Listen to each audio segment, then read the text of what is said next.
আপনার স্ত্রী অনেকক্ষণ ধরে খেয়াল করছে আপনি মোবাইল ফোন নিয়ে খুব ব্যস্ত। উনি জানে যে আপনি কোনো নারীর সাথে কথা বলছেন না, কোনো খারাপ কোনো কিছু নিয়ে ব্যস্ত নন।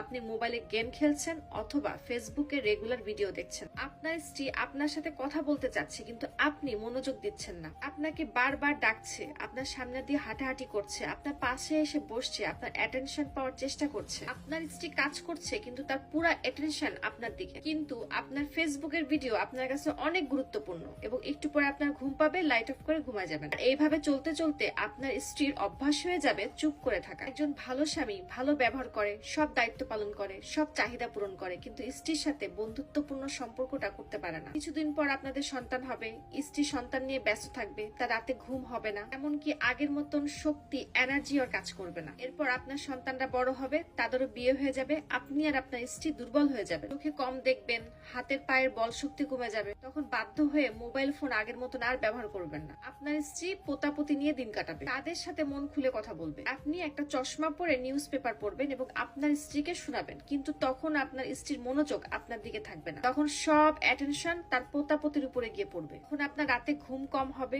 আপনার স্ত্রীর সাথে কথা বলতে চাইবেন, বলবেন বেগম ঘুমিয়ে গেছো, আমার তো ঘুম আসতেছে না, আসো কথা বলি। তখন আপনার স্ত্রী কথা বলতে পারবে না, কারণ কথা বলা সে ভুলেই গেছে। এই জন্য সব দায়িত্বের পাশাপাশি আপনার নিজের জন্য হলেও সবার আগে আপনার স্ত্রীর সাথে সম্পর্কটা ভালো রাখুন। আপনার স্ত্রীর সাথে বন্ধুত্বপূর্ণ সম্পর্কটা তৈরি করুন।